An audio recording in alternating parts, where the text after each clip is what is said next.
अष्टांग योग के नियम क्या है? नियम के कितने और कौन कौन से अंग हैं? ये आज हम विस्तार पूर्वक जानने वाले हैं। अष्टांग योग के 8 अंगों में दूसरा अंग नियम है। योग के संदर्भ में स्वस्थ जीवन, आध्यात्मिक ज्ञान तथा मोक्ष की प्राप्ति के लिए आवश्यक आदतों एवं क्रियाकलापों को नियम कहते हैं। नियम भी 5 प्रकार के हैं जो निज से संबंधित है, मतलब व्यक्तिगत नैतिकता से संबंधित है। तो नियम का संबंध मुख्य रूप से व्यक्तिगत जीवन के साथ है, मतलब व्यक्तिगत शरीर, इंद्रियों तथा अंतःकरण से होता है। इनका पालन करने से व्यक्ति से संबंधित बाह्य व्यवहारिक जीवन विक्षेप और आवरण रूप मलों से शुद्ध होकर व्यक्ति सात्विक, दिव्य और पवित्र बन जाता है। मन, देह तथा मस्तिष्क की शुद्धि होती है। विशेष रूप से स्वयं के दुखों से छुड़ाने वाले होने से इन्हें नियम कहते हैं। इसमें ऐसे कर्मों के बारे में बताया गया है जो हमें खुद की शुद्धि के लिए करने होते हैं, जिससे सभी प्रकार के दुखों से छुटकारा मिलता है। इसमें शौच, संतोष, तप, स्वाध्याय और ईश्वर प्रणिधान आदि 5 नियम होते हैं। ये नियम महत्वपूर्ण माने गए हैं। इन नियमों को जीवन में समाहित कर अष्टांग योग के दूसरे चरण को पार किया जा सकता है। नियम हमारे आत्म नियमन के लिए होते हैं, जिनसे एक सकारात्मक वातावरण बनाए रखने में सहायता मिलती है, जिससे हमारा विकास होता है। नियम शरीर और मन के दुरुपयोग का निषेध करता है। नियम शरीर और मन से अशुद्धियों को दूर करने का साधन है। वे शारीरिक स्वास्थ्य और मन की शांति को मजबूत करने के लिए बनाए गए हैं। नियम का अध्ययन निस्वार्थता, शांति, सच्चा आनंद, एक बिंदु पर मन की एकाग्रता और साधक में मानसिक शक्तियों को जन्म देता है। नियम चरित्र का निर्माण करता है। इनको नींव बनाने बिना किसी तरह के योग साधना सिद्ध नहीं होगी। अंत में यह साधक को महारत की ओर ले जाता है। नियम को बहिरंग साधन भी कहा जाता है। तो 5 नियमों से पहला नियम है शौच। शौच का अर्थ है शुद्धि या शुचिता या पवित्रता। शारीरिक और मानसिक, यानी सिर्फ शरीर को साफ रखना ही शौच नहीं है, बल्कि मन को पवित्र रखना भी शौच है। इसमें शरीर और मन को सभी प्रकार से पवित्र रखने की आवश्यकता है।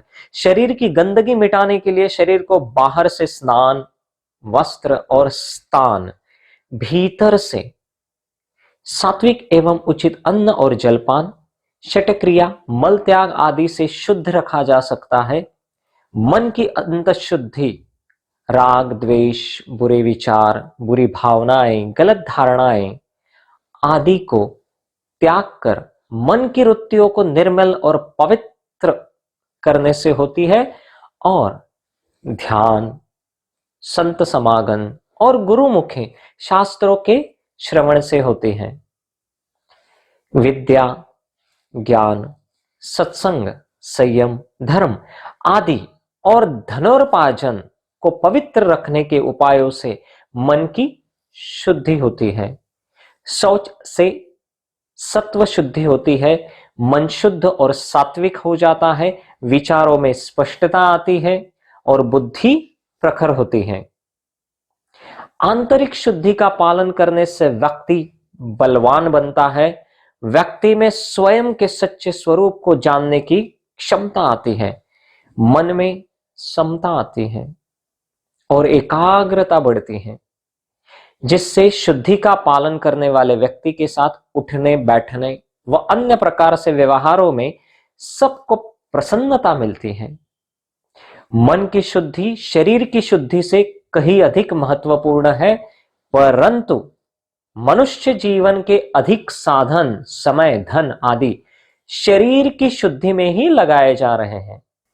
सभी शुद्धियों में धन की शुद्धि बड़ी मानी गई है, इसलिए यही से शुद्धि का प्रारंभ करना चाहिए। जिस मनुष्य का धन अशुद्ध है, उसका ज्ञान, उसका कर्म, उसका व्यवहार, उसका आहार भी अशुद्ध ही होगा। उसके जीवन में तपस्या नहीं होगी और उसे समय की महत्ता का बोध नहीं होगा। बिना तन मन की शुद्धि के योग के मार्ग में प्रगति नहीं हो सकती। इसलिए साधक को तन मन को शुद्ध रखने का प्रयास करना चाहिए। विवेकपूर्ण आहार विहार के माध्यम से शरीर और मन को विशुद्ध करने के उपाय में प्रयत्नशील रहना चाहिए, जिससे योग साधना दुखदायक ना हो बल्कि सुखदायक हो। पृथ्वी, जल, अग्नि, वायु एवं आकाश की शुद्धि से मनुष्य की शुद्धि होती है और इनकी अशुद्धि से मनुष्य की अशुद्धि होती है। तो शौच से तात्पर्य शरीर की आंतरिक और बाह्य स्वच्छता या परिशुद्धता है। दूसरा नियम है संतोष। संतोष का अर्थ है बिना फल या परिणाम की इच्छा के सदैव अपना कर्म करते रहना, मतलब संतुष्ट और प्रसन्न रहना। तो संतोष से तात्पर्य है असंतोष का अभाव, यानी सब प्रकार की तृष्णाओं का त्याग या लालच या लोभ पर नियंत्रण, तथा प्रत्येक स्थिति में संतुष्ट रहने का प्रयास करना ही संतोष है। जितना हमने ईमानदारी से परिश्रम करके अर्जित किया है, उससे अधिक की इच्छा नहीं होनी चाहिए। इसमें साधक का संतोषी होना आवश्यक है। अपनी योग्यता और अधिकार के अनुरूप अपनी शक्ति, अपना सामर्थ्य, ज्ञान, विज्ञान तथा उपलब्ध साधनों द्वारा पूर्ण पुरुषार्थ करने से प्राप्त फल में प्रसन्न रहने को संतोष कहते हैं। अपने कर्तव्य का पालन करते हुए जीवन में जो कुछ भी प्राप्त हो उसी में संतुष्ट रहना, और जो प्राप्त करने योग्य है उसके लिए पुरुषार्थ करना, उसके लिए दुख न मनाना, या जो कुछ भी परमात्मा की कृपा से प्राप्त हो जाए उसे ही प्रसन्नता पूर्वक स्वीकार करना ही संतोष है। इसे समझना मुश्किल नहीं, लेकिन निभाना जरूर मुश्किल है। सच्चे प्रयासों से जो कुछ भी प्राप्त करता है उससे संतुष्ट और खुश रहना संतोष का एक सामान्य लक्षण है। संतोष सुख दुख में समान होने की शक्ति देता है, ताकि दुख से निवृत्ति और सुख की प्राप्ति हो। संतुष्ट रवैया, खुद मेहनत करके जो पालन पोषण के लिए जो कुछ भी मिलता है उसमें ही सुख और समाधान मानना। दूसरों की तरफ देखकर खुद को हीन महसूस न होने देना। अनुकूल या प्रतिकूल परिस्थितियों में भी मन की प्रसन्नता को नष्ट हो न देने के इस गुण का नाम ही संतोष या संतुष्टि है। चित्त की स्थिरता के लिए यह भाव आवश्यक है। संतोष के लिए यह नितांत आवश्यक है कि व्यक्ति ईश्वर के न्याय पर पूर्ण विश्वास करे।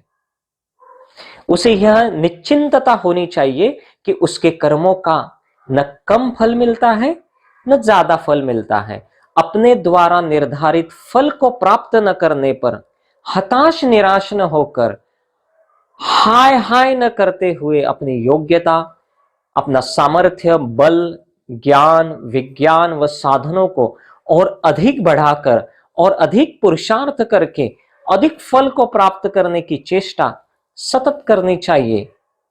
अनेक बार व्यक्ति अपने सामर्थ्य व योग्यताओं को न पहचानते हुए कम पुरुषार्थ करके संतोष कर लेता है, जो आत्मदर्शन में अत्यंत बाधक है।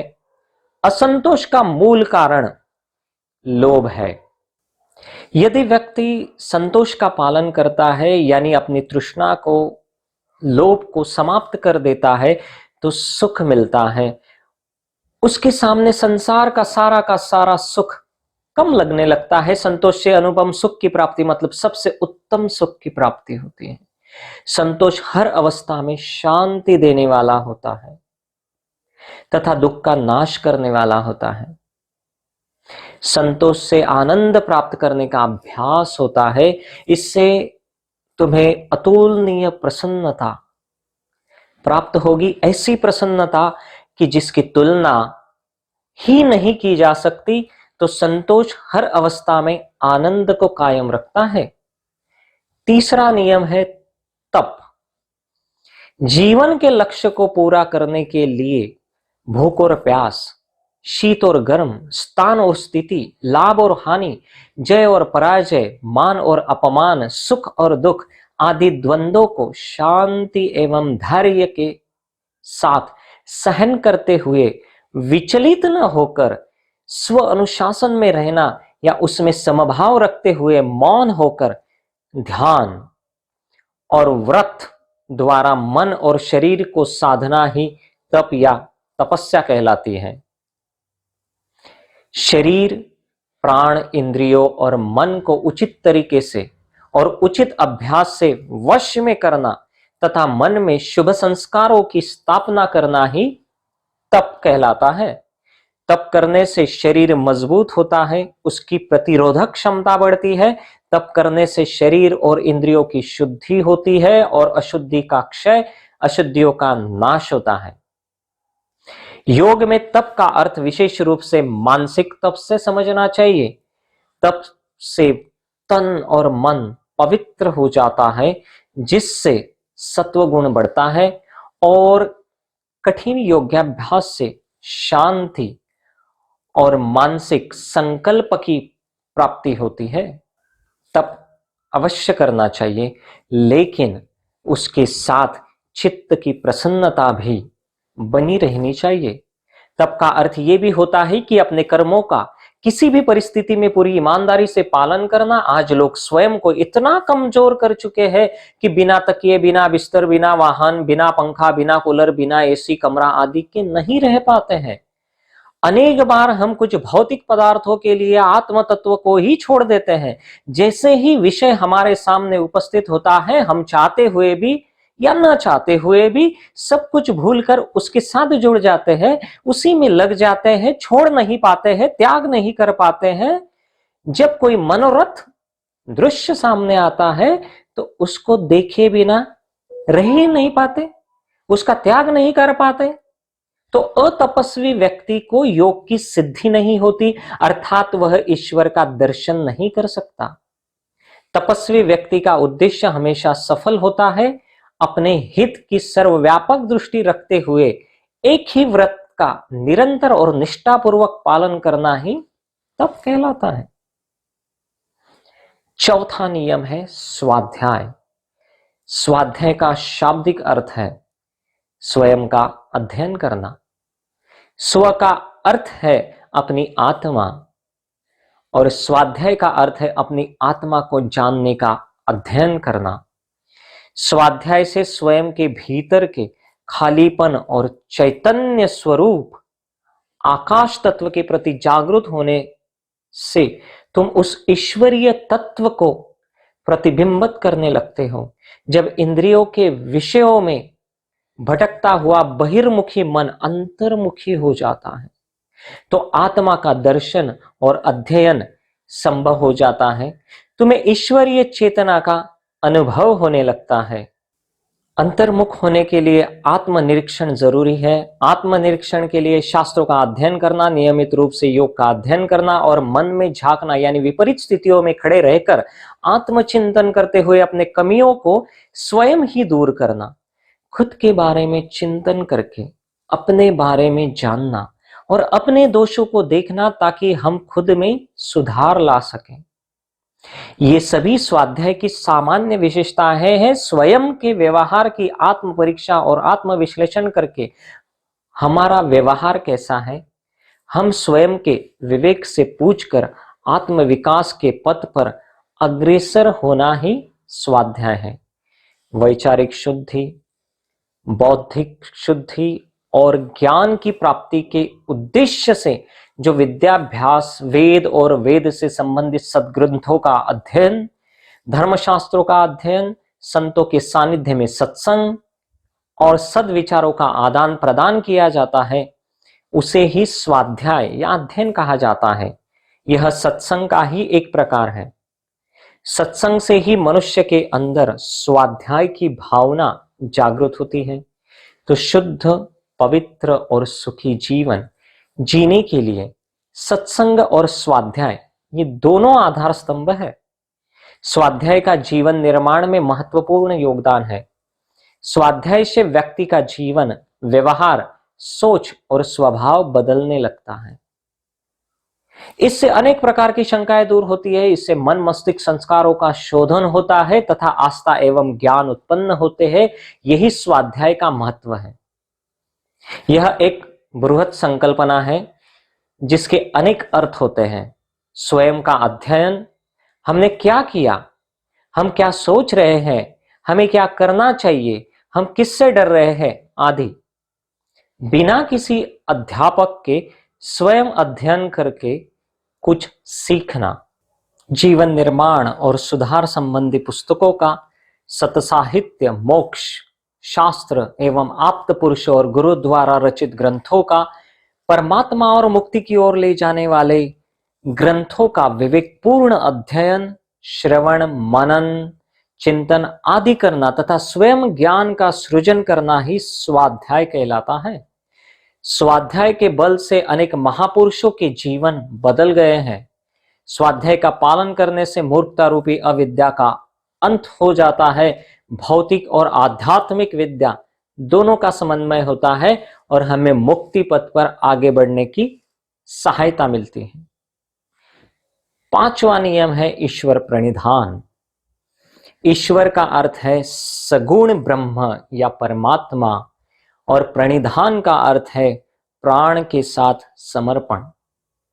तो ईश्वर प्रणिधान का अर्थ है ईश्वरीय तत्व के लिए संपूर्ण समर्पण का भाव। इस पूरे ब्रह्मांड के संदर्भ में जीवन को देखो। यह ब्रह्मांड अनंत वर्षों से है और अनंत वर्षों तक बना रहेगा। इस ब्रह्मांड में जो यह परम चेतना है, जो इस जगत का आधार है, उस ईश्वरीय तत्व को जानना और उसके प्रति समर्पण करना ही ईश्वर प्रणिधान है। ईश्वरीय चेतना जो क्लेशों, कर्मों और उनके कर्म फलों से मुक्त है, जो प्रेम स्वरूप, पूर्ण जागृत और सच्चिदानंद है, उसको समर्पण करना।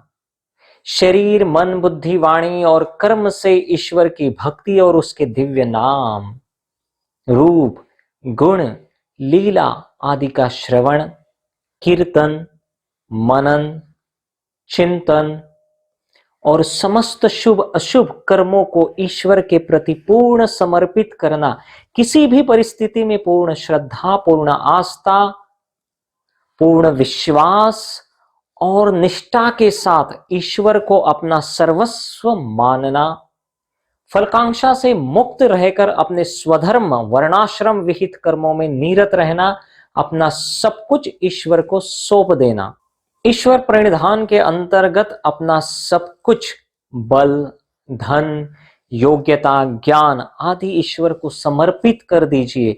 ईश्वर प्रणिधान की यह एक सामान्य विशेषता है कि वह पूरे दिल और दिमाग से भगवान की पूजा करे और उनकी भक्ति करे।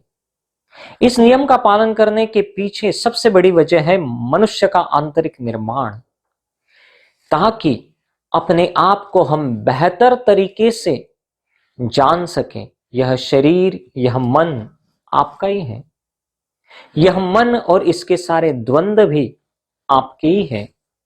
यह मन और इसकी सुंदरता भी आपकी ही है। इस मन को सामान्य रूप से दिव्य ईश्वर की अनुभूति, समर्पण, परिशुद्धि, प्रशांति और एकाग्रता से ही हो सकती है। इस तरह का समर्पण भी एक प्रक्रिया है जो तुम्हें पुनः स्वयं में स्थापित कर सकती है। योग शास्त्र में ईश्वर को ध्यान लगाने के लिए सबसे अधिक उपयुक्त आलंबन माना गया है। इस दिव्य ध्यान से योगी के जीवन के सभी पहलू प्रभावित होते हैं। पतंजलि के योग सूत्र में ईश्वर को परम गुरु मानकर सब कुछ उसके अर्पण कर देने की बात कही है। ईश्वर प्रणिधान योग की अंतिम भूमिका समाधि प्राप्ति का साधन है। ईश्वर के प्रति अटूट भक्ति से समाधि का अनुभव सिद्ध होने लगता है। साधक समाधि में ईश्वर दर्शन पाकर प्रकृति के सभी बंधनों से मुक्त हो जाता है और आनंद से भर जाता है। इस तरह सभी नियमों का पालन कर हर एक साधक अष्टांग योग के दूसरे चरण को पार कर सकता है। अष्टांग योग के इन 5 नियमों को जिसने भी जान लिया, समझ लिया, अपना लिया, समझो, उसके जीवन जीने की कला को उसने स्वीकार कर लिया। जीवन जीने की कला वो पूर्णतः आत्मसात कर चुका है। आज मैंने आपको नियम और नियम के विभिन्न अंगों की जानकारी संक्षिप्त में बताई है। नियम के हर अंग को और भी विस्तार से जानने वाले आप मेरे आने वाले सभी वीडियो जरूर देखें और इस वीडियो को आप अष्टांग योग के विषय में जागरूकता लाने के लिए ज्यादा से ज्यादा लोगों तक पहुंचाइए, इसे ज्यादा से ज्यादा शेयर कीजिए। योगाभ्यास से आप चिरकाल तक युवा, स्वस्थ और आनंदित रह सकते हैं। योग मोक्ष प्राप्त करने का सर्वोत्तम मार्ग है, इसलिए आप सभी लोग आज से ही योग को अपनाएं और अपने जीवन को सफल बनाएं। अपनाएं योग, रहे निरोग। शुभम भवतु।